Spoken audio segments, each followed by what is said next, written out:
नमस्कार, जय माता दी। मैं हूँ आपकी अपनी लाइफ डिज़ाइनर जीतू आचार्य।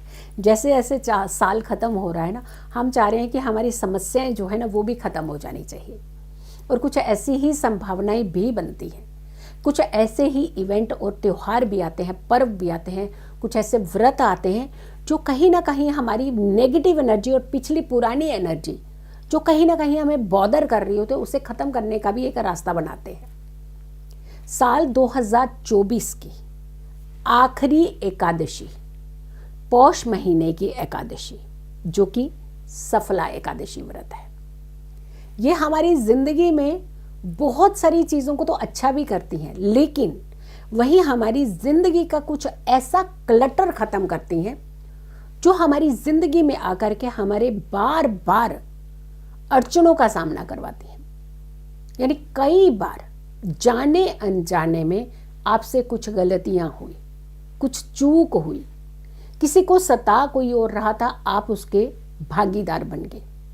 कोई परेशान और कर रहा था लेकिन आप वहां खड़े थे। एक क्रेडिट आपको भी चला गया, यानी नेगेटिव क्रेडिट।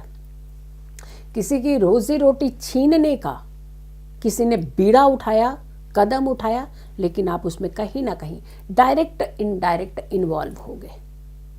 यानी कर्मों का लेखा जोखा तो फिर आपको भी करना ही पड़ेगा, भुगतना ही पड़ेगा। ऐसा नहीं है कि दंड देने वाला पापी होता है, लेकिन दंड दिलवाने वाला भी उतना ही पापी होता है। और दंड देते हुए देखने वाला सहयोगी जो होता है वो भी उतना ही दंडित होता है, यानी उतने ही दंड का हकदार होता है, उतना ही पापी होता है वो भी। आप चाहे डायरेक्ट हो या इनडायरेक्ट हो, किसी भी कारण से आपसे कुछ चूक भूल हुई है तो 2025 में इस व्रत पर ही आप उन सारे पश्चाताप को कर लीजिए, ताकि 2025 जब आए तो आपके लिए सुनहरे अवसर लेकर के आए, आपके लिए खुशियां लेकर के आए, आपके पुराने क्लटर को साफ कर करके आए, आपकी नई जिंदगी नई ऊर्जा के साथ 2025 को खुशनुमा बनाने के लिए आए। तो यानी ऐसी सिचुएशन जब बनती है तो हमारी जिंदगी में अच्छी चीजें होती हैं। अब 2024 की जो सफला एकादशी व्रत है, आखिरी एकादशी व्रत है ये 2024 का, फिर यहाँ पे इसके बाद 2025 में ही आपको एकादशी का व्रत मिलेगा। अब ये तिथि के अनुसार अगर देखें तो किस दिन हमें ये व्रत करना चाहिए, और अगर व्रत नहीं करते हैं आप तो आपके लिए कुछ ऐसे उपाय हैं, और अगर आप उन उपायों को कर लेते हैं, यकीन मानिए 2025 की नेगेटिविटी जो है, 2024 की जो नेगेटिविटी है 2025 में एंटर नहीं करेगी। 2024 में ही इसे छोड़ देंगे। 25 में जब आप अपने कदम बढ़ाएंगे तो आप खुशियों की तरफ बढ़ाएंगे। सबसे पहले तो 2025 जो अच्छा बनाना है वो तो ये उपाय सारे करें। हर कोई बनाना चाहता है, कौन नहीं बनाना चाहेगा भाई। हम कहेंगे सारे ही ये लोग उपाय करेगा। 25 दिसंबर 2024 को रात को 10:30 बजे एकादशी तिथि शुरू होगी, आरंभ होगी।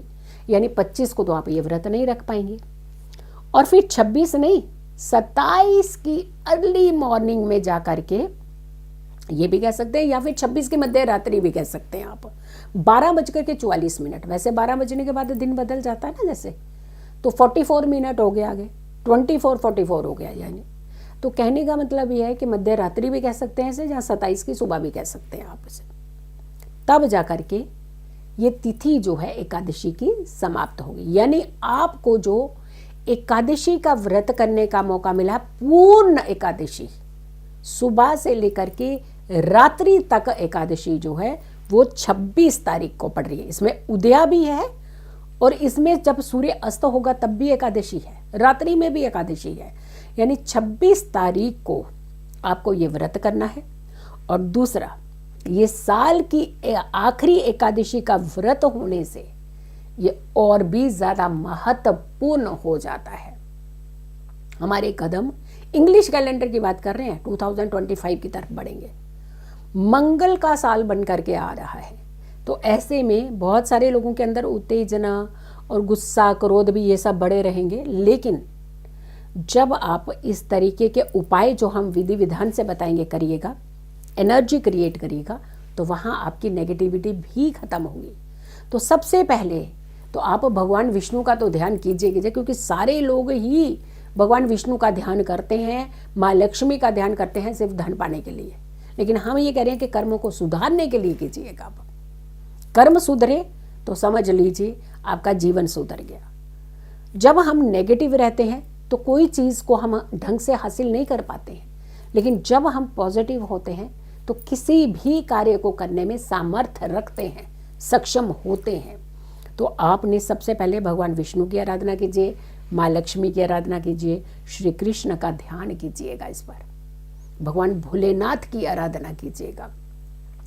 और करना क्या है, उपाय कौन सा करना है, अगर हो सके तो इस दिन एक चांदी की गौ माता बना करके, जिसके साथ बछड़ा भी हो और गौ माता का दूध पीता हुआ बछड़ा हो, ये आप मंदिर में जाकर के पंडित जी को दे सकते हैं। इससे बहुत अच्छी आपकी एनर्जी रहेगी और आपके जितने पुराने अनजाने में किए हुए बुरे कर्म, अनजाने में, जानबूझकर नहीं, लेकिन अगर जानबूझ करके भी आपने किया तो कोशिश करिए पश्चाताप कीजिएगा और दोबारा नहीं करने के प्रण भी लीजिएगा। लेकिन अनजाने में किए हुए सारे कष्ट, पाप, नेगेटिव एनर्जी, ये सारी दूर होगी आपकी। और इसके अलावा ओम नमो भगवते वासुदेवाय, ओम नमो भगवते वासुदेवाय, इस मंत्र का जाप आपने सुबह भी करना है, आपने संध्या को भी करना है। यानी सुबह नहा धो करके कोशिश कीजिएगा कि इस दिन बहुत जल्दी स्नान कीजिएगा।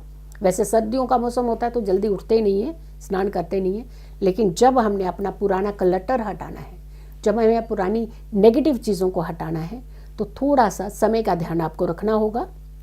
जितनी जल्दी हो सके आप उठिए, नहा धो करके स्नान कीजिए, स्वच्छ वस्त्र धारण कीजिए और आप इस मंत्र का 108 बार जाप कीजिएगा।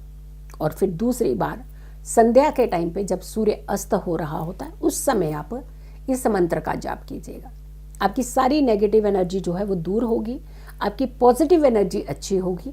आप 2025 की तरफ एक अच्छे कदम बढ़ा पाएंगे और अच्छे से अच्छी सफलता पाने का जो प्रयास है वो कर पाएंगे और आपके जीवन में अच्छी सफलता आएगी भी। जब कर्म अच्छे होते हैं तो चीज़ें अच्छी होती हैं। सो वीडियो को बहुत सारे लोगों तक ज़रूर शेयर कीजिएगा। अगर आपने मेरे चैनल को सब्सक्राइब नहीं किया है ज़रूर कीजिए, वीडियो शेयर कीजिए और मेरी आने वाली हर वीडियो को ज़रूर देखें। खुश रहें, स्वस्थ रहें, पॉजिटिव रहें। पॉजिटिव रहते हैं तो हर समस्या से हम दूर रहते हैं। जल्दी हाजिर होंगे एक अच्छी वीडियो के साथ। तब तक के लिए नमस्कार, जय माता दी।